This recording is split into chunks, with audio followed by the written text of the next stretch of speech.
Ladies and gentlemen, boys and girls, welcome back to the Moynihan Report here on the Two-Way Network. I am your host, Michael Moynihan, and today we're joined by a man that Newsweek apparently once called the most influential rabbi in America. Apparently there's some sort of contest for this. David Wolpe, he's an author, columnist, a former, and we're going to get into that, visiting scholar at Harvard University.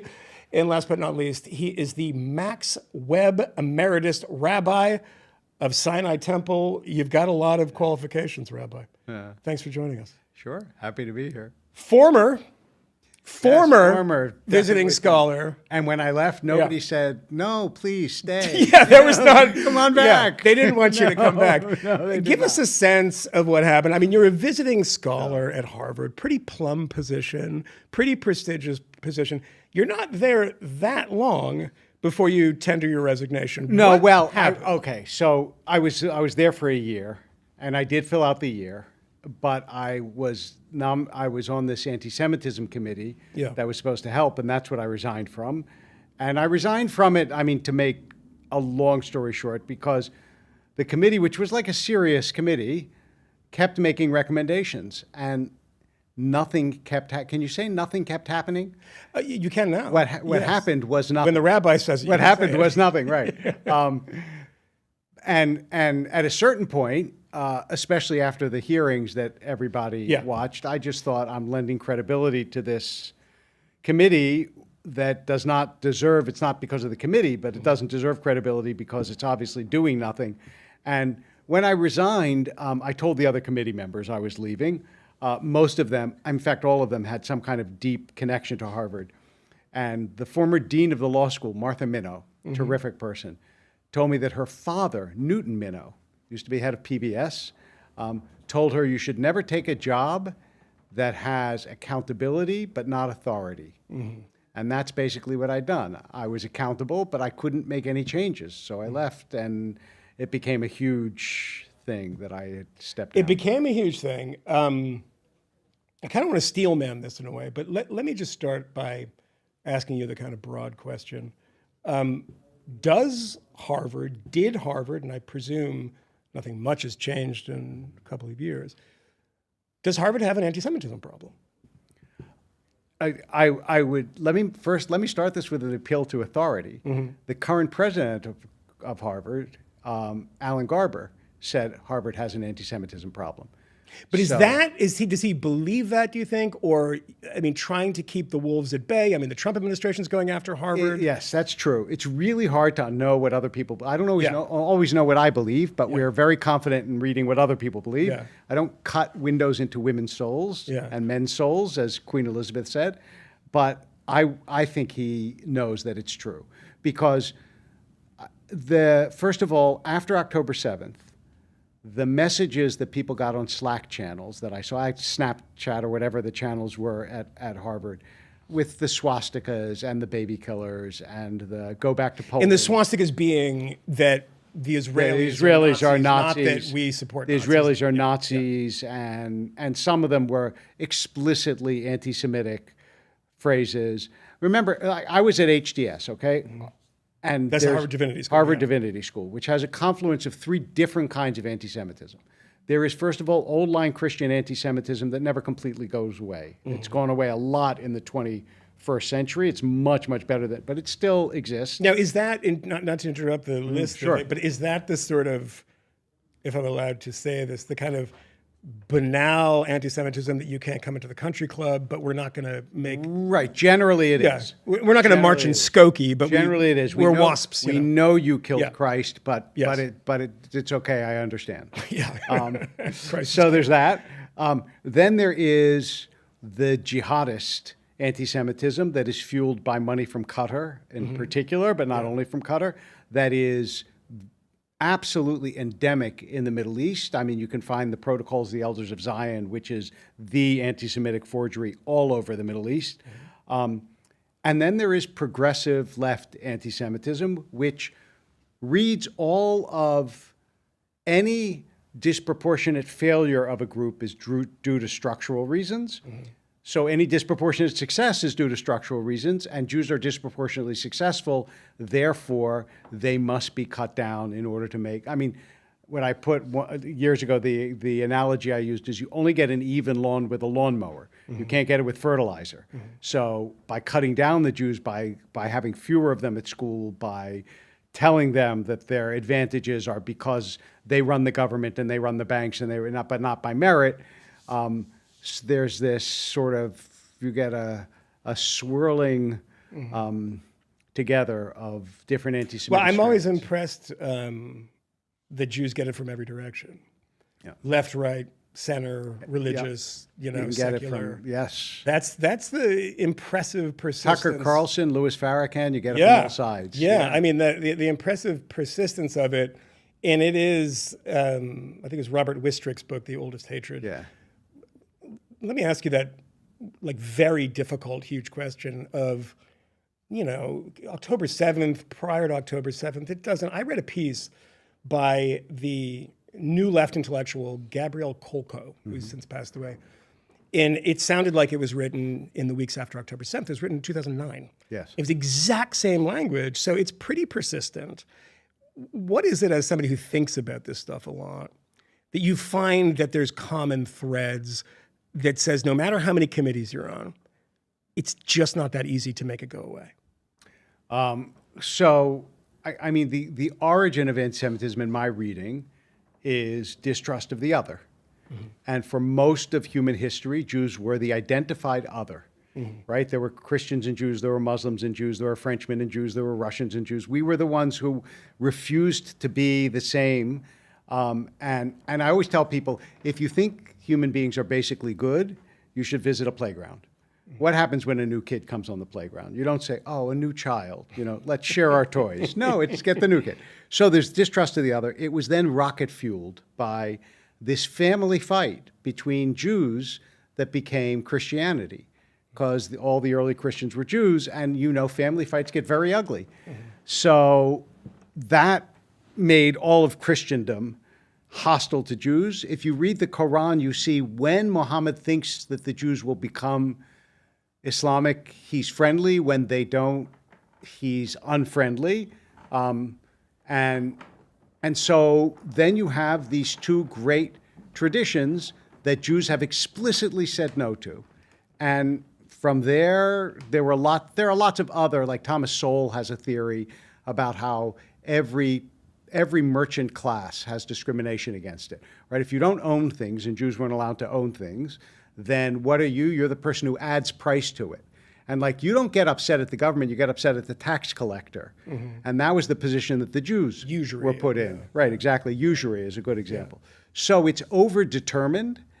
And also, I think the accomplishment of Jews has also irked people.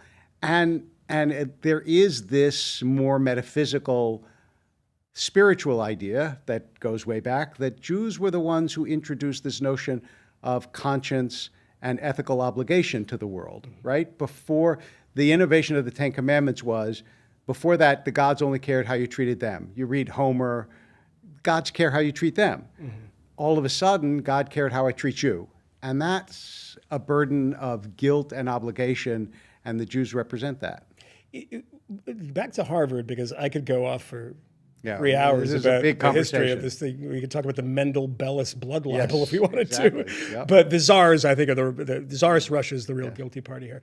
But if you look at Cambridge now, as a visiting scholar, the kids, I don't understand it, but I can dismiss some of it because everyone has dumb views. Right. When they're a cousin, they're trying these things on, and they believe that a lot of this is because they're humanitarians and what's happening in Gaza is terrible. When you look at the professoriate, the people that you're, shoulder to shoulder with, did you find that there was kind of people that deeply problematic ideas about Jews within the professoriate too? There's no doubt about that. I mean, they even took the name Semitic off the Semitic Museum. There's no longer a Harvard Semitic Museum. And the Middle Eastern department was one of the most deeply antithetical to Israel and Jews, and Harvard Divinity School too. So look, the thing is, anti-Semitism seems so improbable if you're not in it, that you wonder, but I just came back from March of the Living. I just came back from Poland. And you look around and you realize, like, literally millions and millions of people were slaughtered solely for this belief. I mean, you know that, like, Germans would divert trucks at the end of the war that could be used for the war, just let's kill a couple more Jews. And when you realize that it is that viral in the human mind,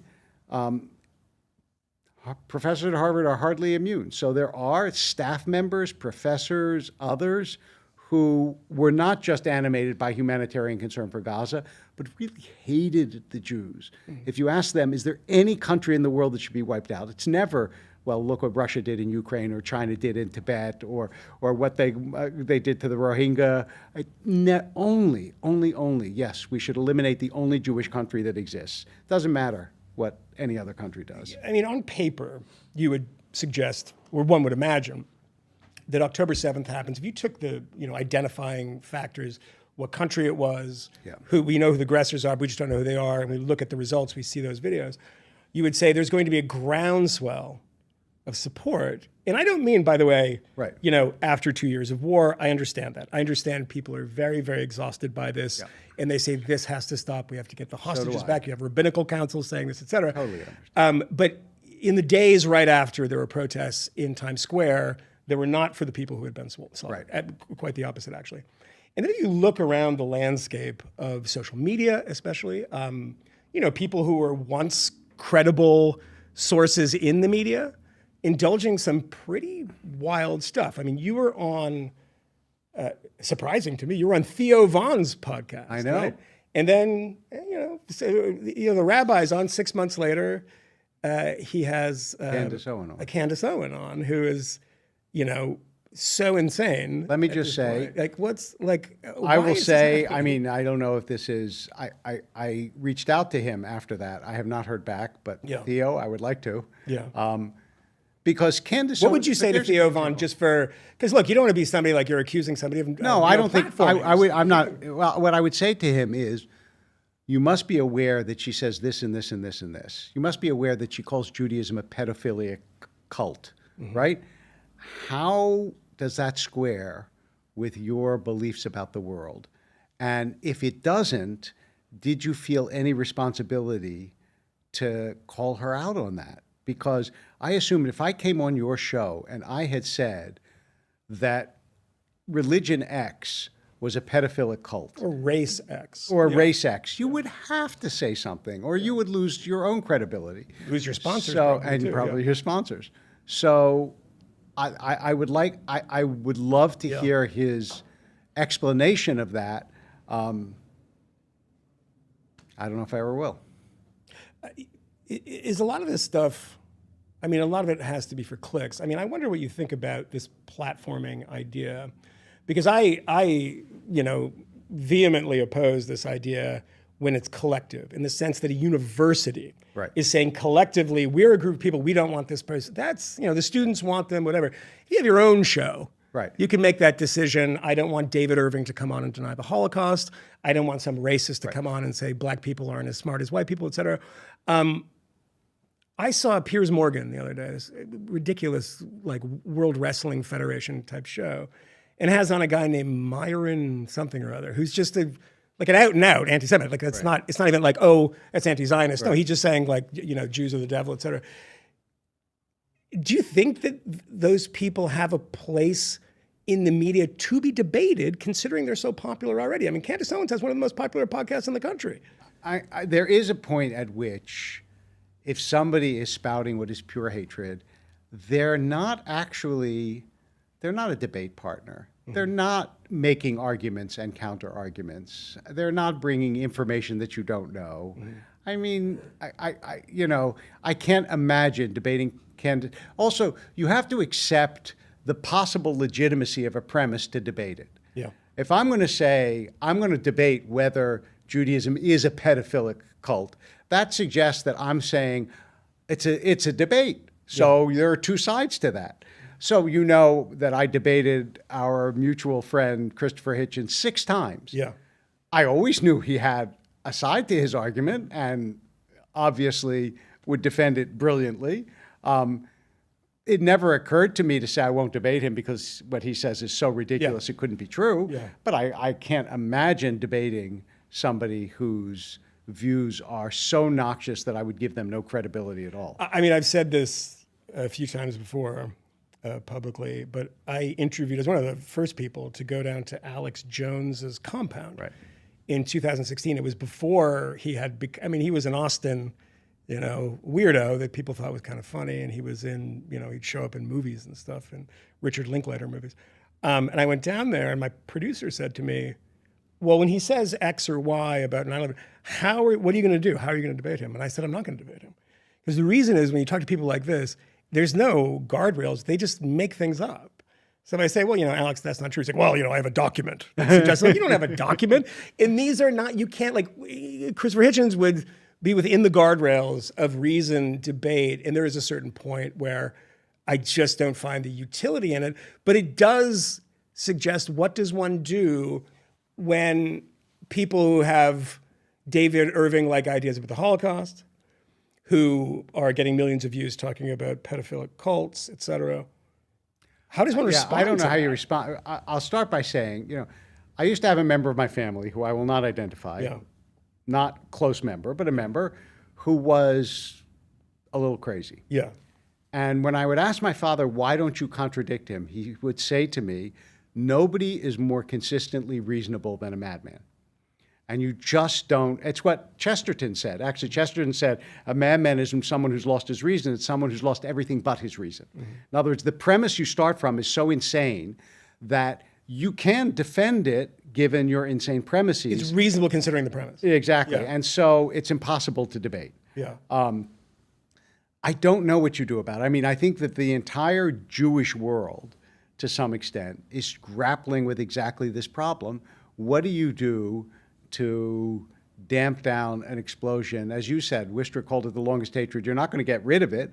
We're not going to live in a world in which there is no anti-Semitism. But how do you minimize it? Minimize it and raise a generation that isn't weaned on this toxic brew? It seemed to infect certain areas of either popular culture or within the academy, or there'd be a politician here or there, there'd be a sort of Pat Buchanan type here and there. But with social media and with the internet now, it seems to have broken out into the mainstream, primarily because people love conspiracy theories. And who's the center of most conspiracy theories? Jews. It always ends with the Jews, right? Libertarians had a book called It Always Begins with Ayn Rand. And there's a book, It Always Ends with the Jews. That's mine, is that we'll always get there. Like Alex Jones will probably end up there at some point.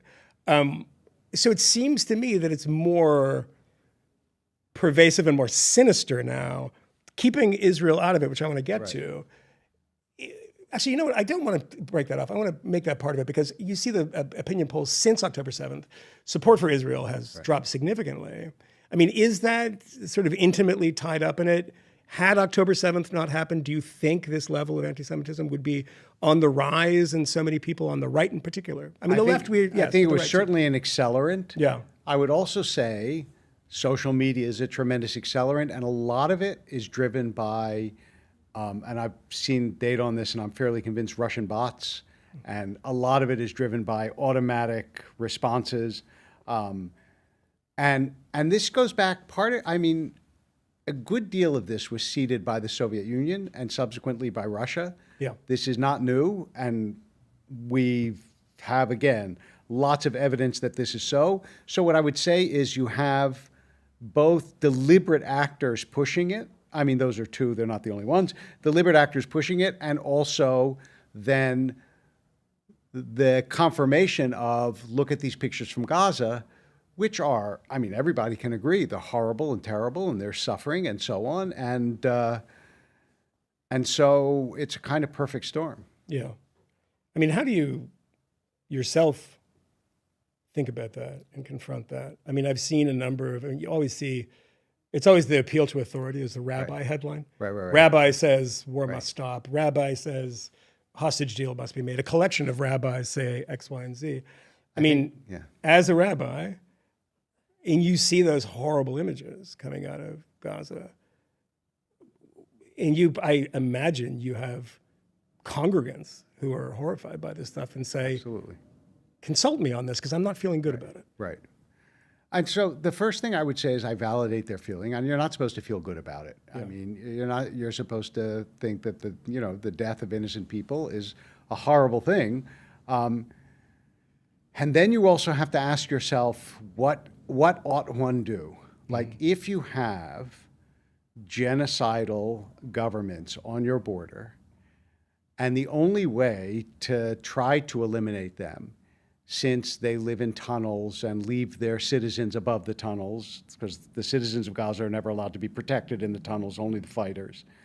And you're going to try as best you can to destroy that group. What do? And what you almost inevitably do is end up killing a lot of people. And so this is a dilemma for which there is no clean, in quotes, solution. Either you go after that group and you end up killing a lot of civilians, or you don't go after that group and you end up killing a lot of your own civilians. So I think this is a Hobbesian choice, and there's no way to do this well, and it's agonizing. I mean, have you seen people in your own friend group, social group, congregants, move one way or another since October 7th in dramatic fashion? People who have gotten closer to their Judaism, or people who have been alienated from it? I've seen a lot of people who've gotten closer. Yeah. I've seen a couple who are alienated from Israel more. Yeah. Not so much from the Judaism. And by the way, sometimes it's very painful inside families. But the vast majority of Jews still support Israel very strongly. And I think that the reason that they do is they recognize that anti-Semitism is one of its many uniquenesses, is that it's always an eliminationist cult. Yeah. That is, nobody says, I want to kill a few Jews. They want to, I mean, I remember I had a debate with the egregious Gabor Mate, and I said to him, what would happen if the Palestinians had the firepower of the Jews and the Jews had the firepower of the Palestinians? Yeah. And he couldn't answer. And his only answer to me was, well, I think that sounds like a racist question. And I said, I mean, isn't it the comment of Golda Meir, right? Yeah. If we put down our guns, there'd be a genocide. If they put down our guns, there'd be peace. And if you know that, then basically, until that changes, until there is a culture shift, what are you supposed to do? It's hard for Americans to understand because we have Canada, Mexico, and two oceans.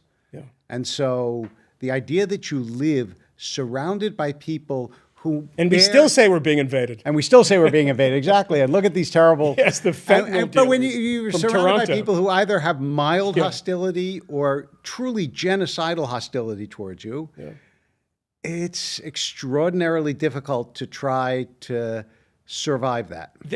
I know a lot of people who are not natural Republicans. They're not natural Trump supporters. Yeah. That this time around, after October 7th, were quite happy that Trump won because of a million things. I mean, I was in Israel, and you drive up to Golan Heights, and there's a Trump village named after Donald Trump.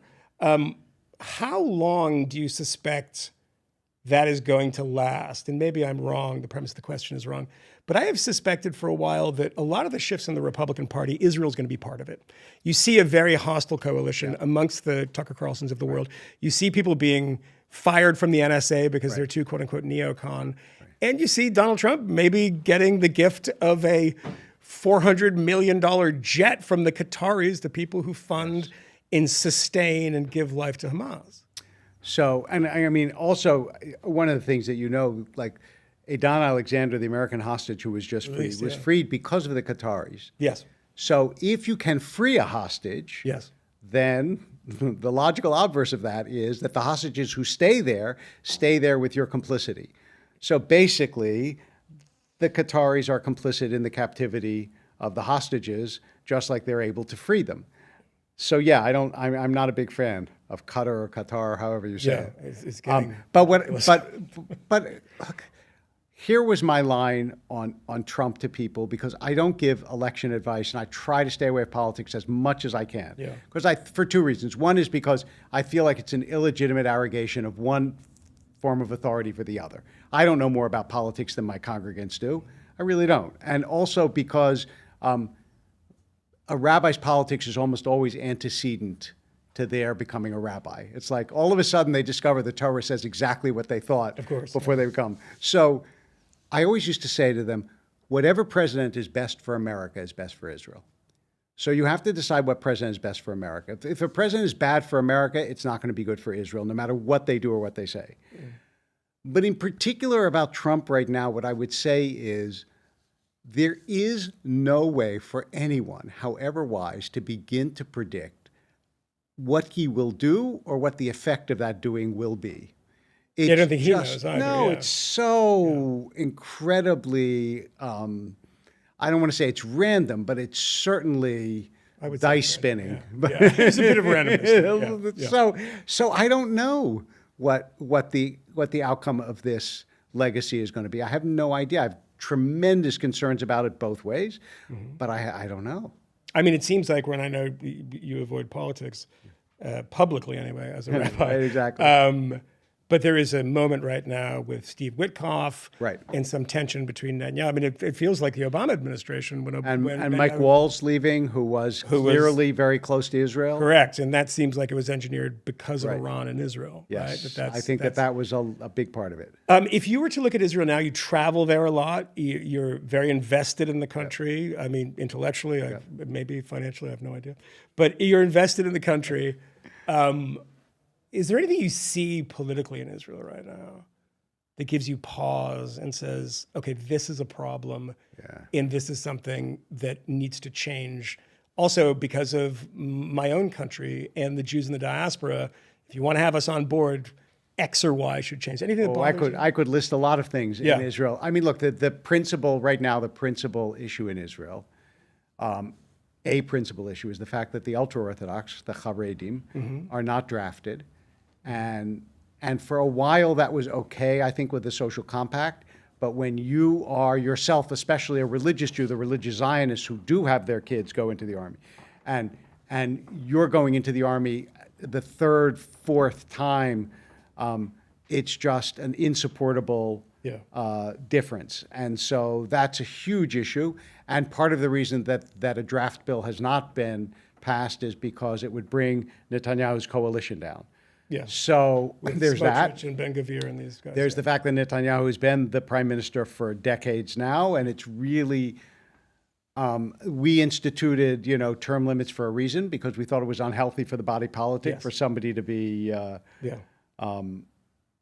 in charge for that long. And then there are structural issues with Israeli governments, because this was a state that was kind of cobbled together out of lots of Turkish law, British law, Jewish law, and its electoral system is odd. A patchwork of craziness. Like if you and I wanted to make a party, we might be able to get a seat in Knesset. It's just so that means that a couple of people can hold the fate of the entire country in the balance, and like a lot of places, it tends towards the extremes.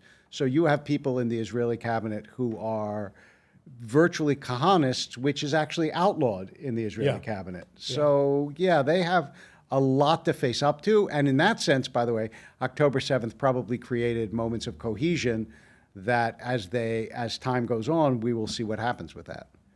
Talk to me about definitionally what anti-Semitism is. We all lived through an era where lots of things were called racist that I didn't think were racist. We had a big hangover from that. People very skeptical of a lot of these charges. Now we're in a time post-October 7th in which universities are roiled by these protests. They're going on at Columbia again. And some borderline stuff happens. Some stuff that is just normal protest happens. Everything is behind the idea of anti-Zionism. But that has to exist as a concept separate from anti-Semitism, or do you believe that they have to be the same thing? My own diagnosis is anti-Zionism is not the same as anti-Semitism, but the Venn diagram has a huge overlap. Yeah. So it is theoretically possible Yeah. to be, I mean, you could, for example, you could object to nation states, in which case you would be anti-Zionist. And then you would be anti-Zionist out of a principle of nation states should not exist. But if you're okay, for example, with 40-some Muslim states, but one Jewish state somehow offends you, not because they are cruel to the Arab population, since Syria killed more Syrians than Israel has in all its wars combined in the course of a year and a half, then I think... the 500,000 Syrians. Half a million. Yeah. Then I think you have to say you have a problem. You have a problem with Jews. Yeah. You have a problem with Jews. The counter argument to that is effectively, the anti-colonial one, right? Right. This is that I never heard in my adult life, I've been involved in these debates, I've seen them, I know people on all sides of the debates, I try to engage honestly with them. I'd never seen until the past couple of years someone shout at somebody else on the streets of New York City and the streets of Berlin. I mean, that happened in maybe 1938. But go back to Poland. I know. That was one thing that shocked me. Yes. And then I said, oh, they're seeing this through a kind of Frantz Fanon lens, that this is a colonizing group of white people, right, which is hilarious if you ever go to Israel. Yes. It's not a bunch of Norwegians. No, it's not white people. Yeah. And also 750,000 Jews were kicked out of Arab lands. Yeah. And nobody is protesting that or suggesting they should go back or they're not receiving reparations or there's no right of return. So yeah, the colonialist, a colonial power generally is one that has a land, goes to another land to get the resources of that land, and then at some point, then at some point, like the French in Algeria, they go back to France because the Algerians kick them out. Israel was a bunch of ragtag refugees who had a long history in the land. There were continuously Jews in the land forever, and their point was to both cultivate the land and eventually to share the land. That was not the, I mean, remember that there was never a state in Israel before Israel. The last time there was a state in Israel was when the Romans invaded in like 50, 60, 70 BCE and effectively destroyed, and then in 70 CE and 135 totally destroyed Israel. And then it was a succession of empires. Yeah. It was, there was the Roman Empire and the Ottoman Empire, but it was never a separate state until now it's a separate state again. So it's a complicated history, and it's not an easy one to untangle. But one thing that it is not is a colonial power. This is your profession, so I'm going to ask you your professional advice here. As a righteous Gentile, as a goy, I'm going to ask you why, or if I should believe in God. I mean, you did these barnstorming debates with our mutual friend Christopher Hitchens, where you debated this issue. As you pointed out, you were close with Christopher. We all have great Christopher stories. I was never, one of his atheist hangers on. I just didn't really think about it very much. But I suspect at that point I was probably more in his camp than I was on whoever he was debating. But, I imagine part of your job is dealing with people who are struggling with the idea of, as Christopher called it, the celestial North Korea. Right. I know. The dictatorship in the sky is, clever line, by the way. Which I always thought was interesting because it suggested that his capacity for envisioning who God was not benevolent. Mm-hmm. And I always think that like your conception of God has something to do with how you grew up and your first images of God. And we are, by the way, moving away from that atheist moment where, Dawkins and Daniel Dennett and Sam Harris and Christopher, there's a lot of people finding or trying to find something. I mean, does that surprise you in any way? So here's what I actually think. You did write an essay in the Atlantic that touched on this. Exactly. Yeah. Here's what I actually think in retrospect. I wrote an essay in the Atlantic, actually, about paganism that got me in trouble with the pagans, but that's a separate question. I think that the real push for that atheistic moment was actually not about God, it was about religion. Mm-hmm.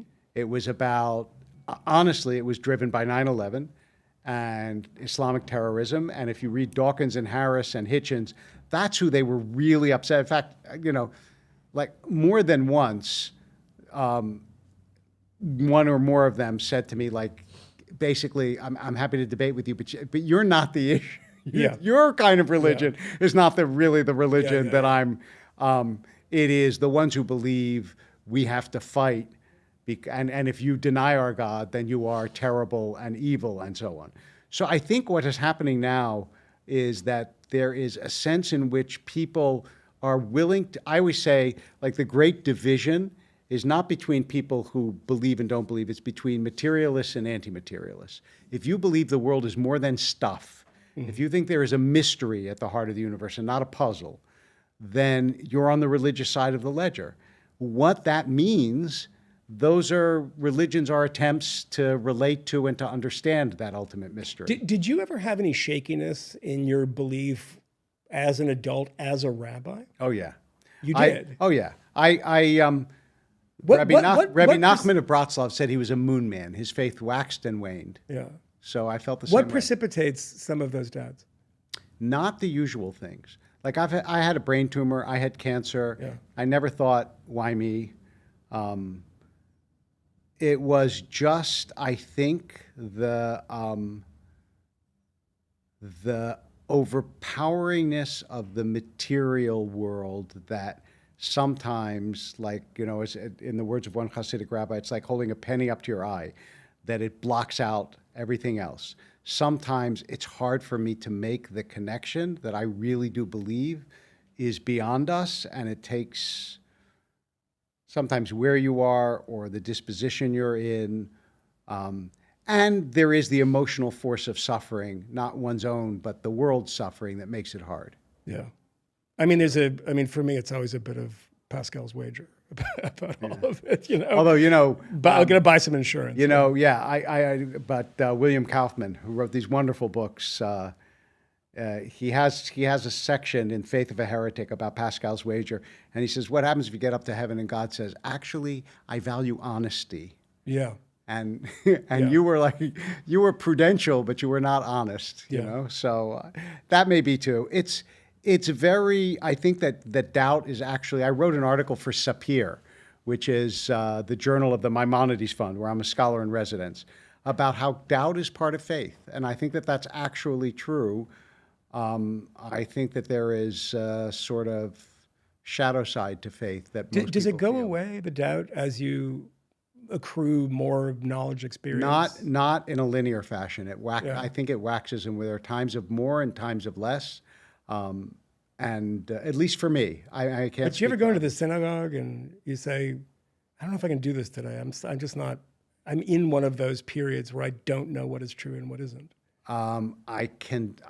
If I went to the synagogue solely for a connection to God, yes. Yeah. But I also go for a connection to the Jewish people and to history and to lots of other. There's a famous joke about Goldberg and Schwartz that are walking to the synagogue, and somebody says, "Hey, I know why Goldberg's going to the synagogue, but Schwartz, you don't believe in God. Why are you going?"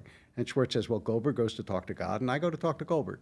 And there's a lot of that in the synagogue. It's like there's a communal space where, and so I still feel like both comforted and uplifted, even if at the moment I'm having doubts. What is it about society right now?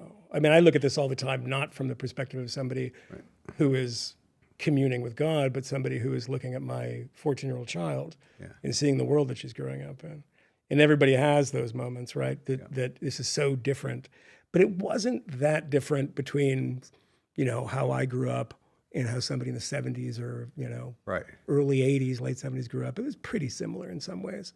It was only towards the end that it's starting to change. But the changes have been so radical recently. Yes. And the phone thing, I'm going to sound like Jonathan Haidt here, but like girls in particular glued to the phones. Like from the perspective, I mean, people come to you, I presume, with kind of questions about this stuff. Where are we as a culture? I mean, you did write that piece, and I recommend people read this about a pagan culture in America now. I mean, what is, when you look out at this landscape, are you one of those people who sees just an endless sea of pornography and, phones and fentanyl? I mean, no. Do you have a more positive No, I have a more things? positive view. Yeah. I was actually, I'm hopeful by nature. Yeah. I can't help it. Like even I once described to somebody, I described my emotional disposition like taking a dive into the Dead Sea. I keep coming to the surface. I can't stay depressed. Yeah.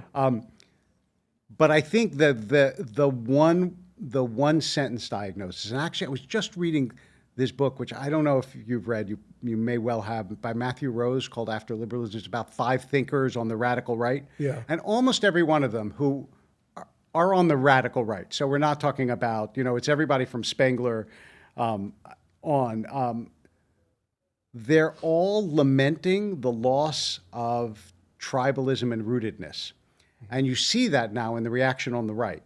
And what I would say is that almost everything you mentioned, the phone, the screens, the mobility, all of this takes us away from the sense that we are not purely individuals, but connected in an organic community.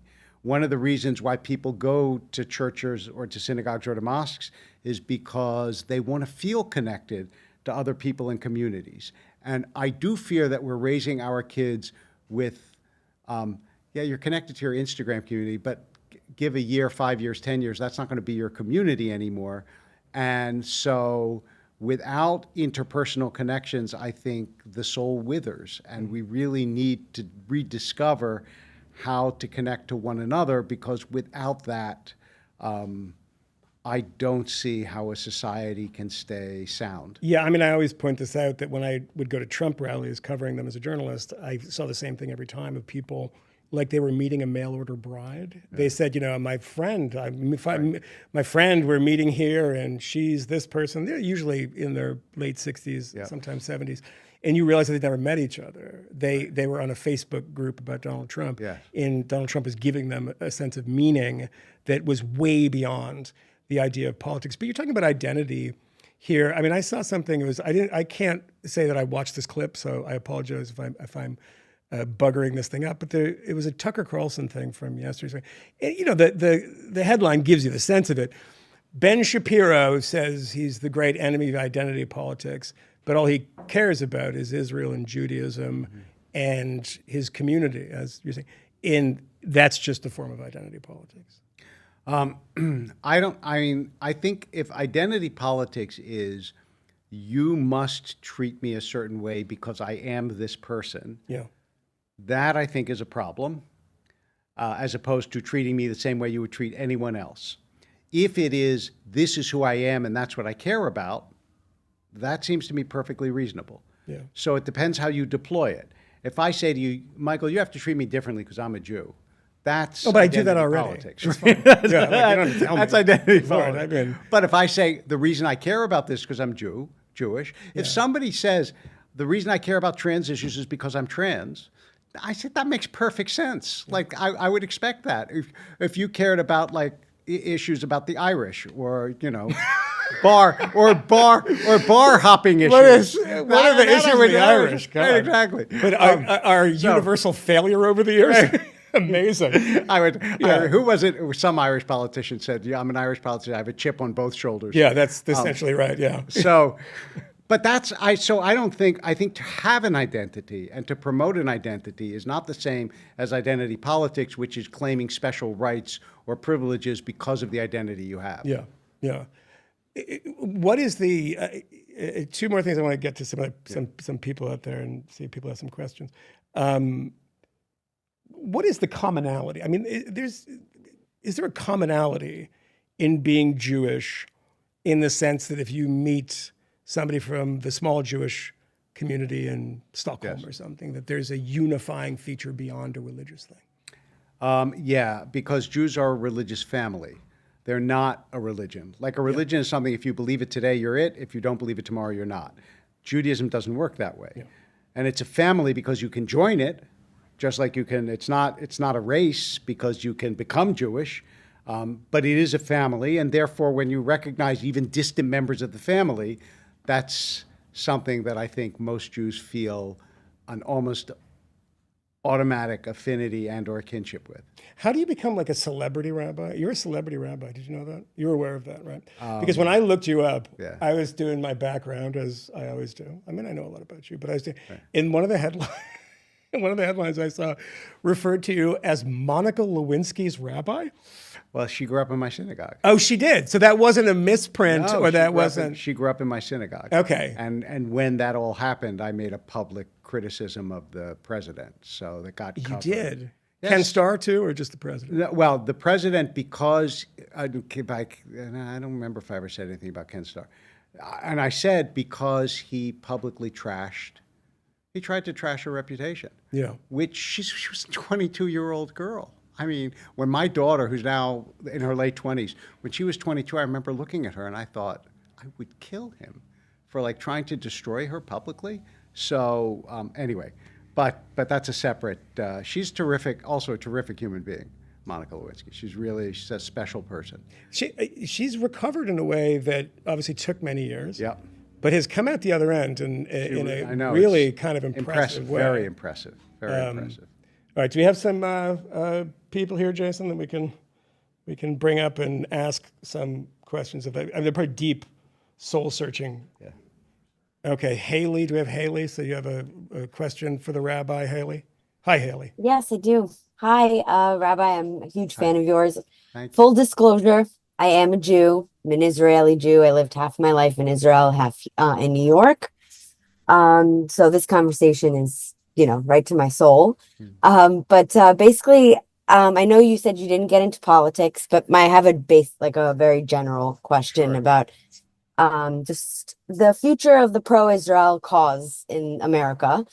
I didn't vote for either party for president, basically because of this issue. Since October 7th, I've become more or less a one-issue voter. So I didn't vote for either party because don't have to get into what's been happening on the left, of course, but on the right, I always had a hesitation with Trump, basically saying that I thought that he was going to base his Israel policy off of just what he feels of the day. And I think in the last week, I've kind of been justified in my thoughts. I think you discussed some of the things that have been going on. I do want to just point out that there were a few other issues, like the new Iran deal that's going to happen any day, apparently. Exactly. So I would say, yeah, I understand. Like you're concerned about the various, the jet to Qatar, the Iran deal. The way also, I'm so happy Don Alexander was obviously released, but just the way it happened, I know that Israel wasn't involved at all. Right. And that frightens me. And also the fact that they don't now, apparently to get the Saudi Arabia deal, there's no normalization with Israel on the table. There's a lot of things behind the scenes that have been going on that have given me hesitation for the Republicans, and the Democrats I've lost faith in a long time ago. So my basic question is, what do you see for the pro-Israel cause in America for the future? So I want to say something. Right. Year. I think it's a great question, Haley. I want to say one quick thing in general about the pro-Israel cause. So it turns out the other day I was speaking in Kansas City. Driver picks me up. His name is Sammy. We start talking. Has an accent that I asked me where I'm from. I asked him where he's from. He's from Palestine. And so we had an interesting conversation. It was a good and a nice conversation. And he said, well, you know why people like Israel? It's because of AIPAC. AIPAC is why. And I said, I understand what you're saying, because I didn't want to antagonize him. I said, but if America in general did not support Israel, AIPAC would be useless. We've discovered money in political things matters not at all I remember like there have been candidates like John Connolly outspent everyone and got one delegate. I mean, money doesn't matter unless you can strike a chord with people. So I think most Americans still very much support Israel and do not want to see, because they understand that Israel is synonymous with the cause of the West. It's why the Houthis' flag says death to America, death to Israel, death to Jews, God is great, right? It's all one package. And the recognition that Israel shares values with the West is, I think, dear to most Americans' hearts, also with the religious kinship, I think, of those who see Israel as the land where Jesus walked. So I think the pro-Israel cause will remain and be strong. But yes, we certainly face challenges on both left and right, and pretending those aren't there never advances the ball down the field. Do you think, Rabbi, that my friend Jake Siegel wrote for Tablet, a Jewish magazine. I think he co-bylined that with Leo Leibovitz, another great writer. Yep. Said, we should probably pull back financial support from Israel. Right. Israel can sustain itself now. There was a conversation about this in Israel, I think, on yesterday, that there was some news that this might actually even happen. Do you think that goes in any way towards solving some of the, these kind of arguments that you hear from the cab driver, people who say, well, America's intimately involved, we're providing bombs, we're providing them, and we're just, paid for by the Israel lobby and Israel. So the one other writer that recently wrote in support of that is a writer who I shouldn't mention at the moment, because you'll just get more emails, and that's Batya. Oh, yeah. Again, our mutual friend, Batya Sargon, right, exactly. And here come the emails. We should just tariff all the weapons that go into Israel. So I think there is, at this point in Israel's history, there's a very plausible argument to be made, and Jake Siegel and Liel both are strong supporters of Israel. And maybe that is a good move along the way. I don't know. But I hope that it would be done gradually and thoughtfully. And this is my critique of the way, for example, just to go back to something earlier in our conversation, the way the Trump administration dealt with Harvard, is it was a little bit too much sledgehammer and not enough scalpel. You have to do some things with finesse. Yeah, and to her question, that is the issue with dealing with an administration like this, is they're not ideologically committed. Right. These are not people that, have Theodore Herzl tattoos on their shoulders or something. These are people who are always trying to make a deal. Like, what's the best deal that I can make? And they don't really care on the other end who benefits and who doesn't, provided they do.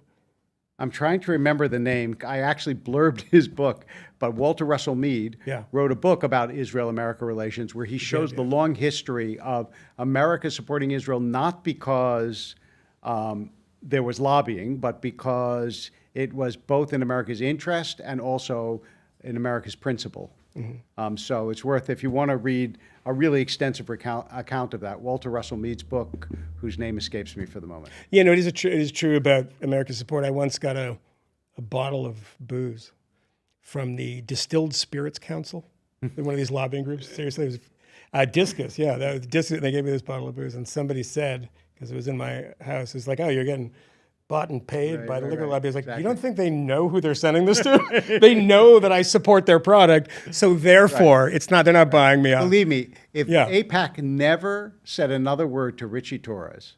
Yeah, that's not Richie Torres. He is who he is. Yeah, or John Fetterman at this point. Or John Fetterman. Jason, who we have? Is it say Amy? Sarah. Sarah. Hi, Sarah. My question is, as a devout Christian who wants to be a good ally, but I feel like allyship has become a dirty word, what organizations can I get involved with that support Jews worldwide, the diaspora, not just Israel? CUFI, the International Fellowship of Christians and Jews, they're super Israel focused because of the text of the Bible, and it seems like they don't care about Jewry everywhere else in the diaspora. So I help and not just lean into that one aspect of it? So I'm happy to mention two organizations. I'm on the board of one and active in another.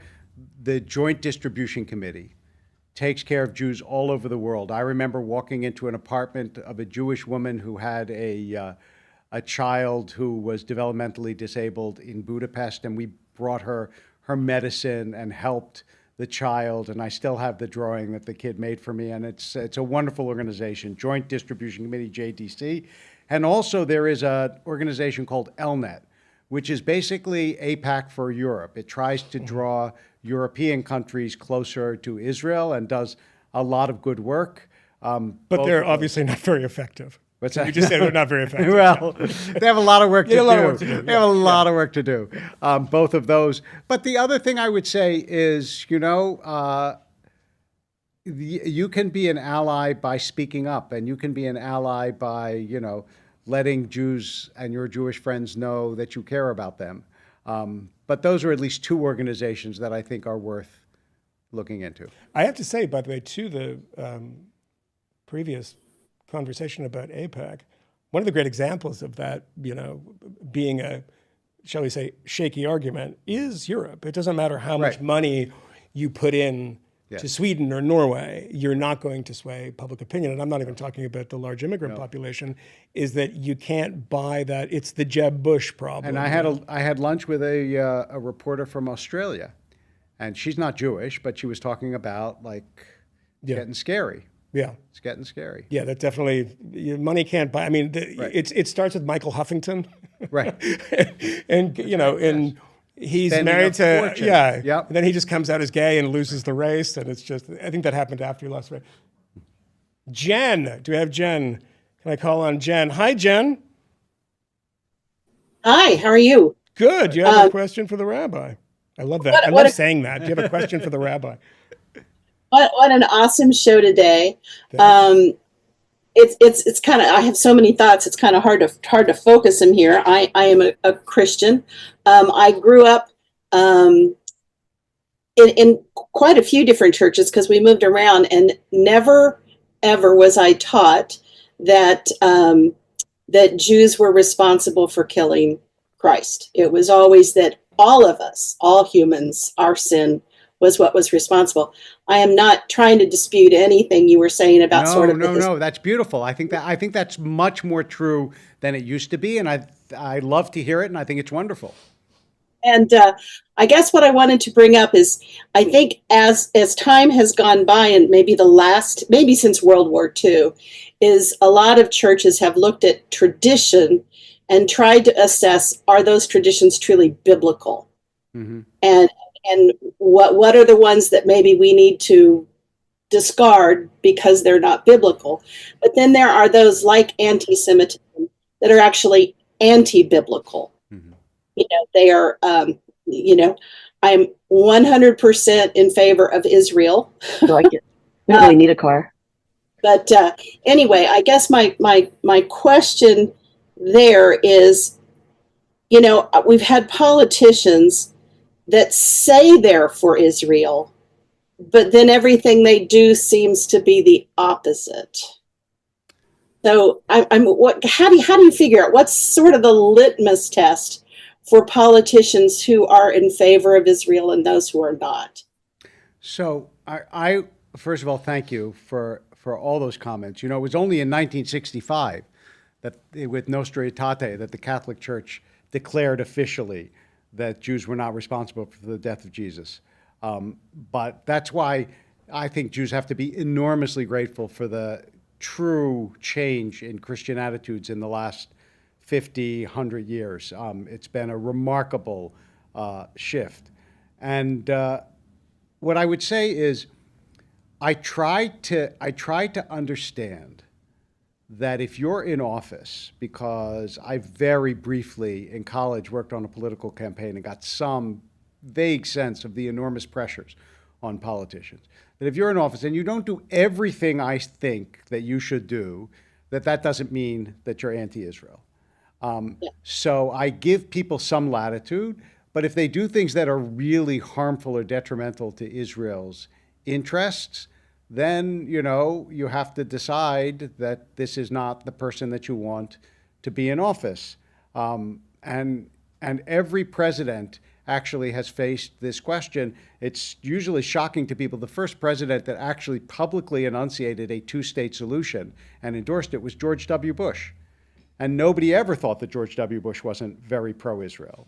So, different politicians in different ways have different estimations of what it means to be pro-Israel, and people all along the spectrum are going to have to make their decisions as well.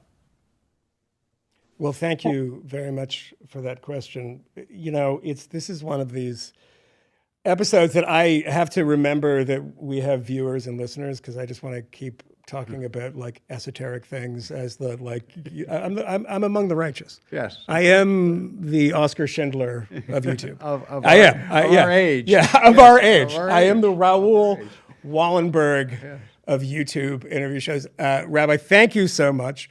I think I might convert to Judaism. Let's talk about it. I don't know what the benefits are. Can I do it? There's one slight drawback that we should discuss after the show. I'm already circumcised, if that's what you're saying. Okay. Did we do that on TV? Are we still on? Oh, shit. All right. Well, thank you, Rabbi. I'm halfway there. We will be back on Thursday at 7 o'clock, same time in 2 days. We got a great show. We got a bunch of... We got a couple things coming. We're not going to tell you, because if I tell you you don't like it, you won't come back. Now you just come back. All right. I want to thank the Rabbi for joining us, and I want to make sure that you go to our very new YouTube page. Is our own thing. What is it, Jason? Is the Moynihan Report? The Moynihan Report, or just Moynihan Report? We got that one. We didn't have to put the. So Moynihan Report, you go and you subscribe, and you get all these amazing shows, and we'll just keep bringing the Rabbi back, and we'll become a Jewish channel. All right. Well, we'll see you on Thursday, and l'chaim to all of you.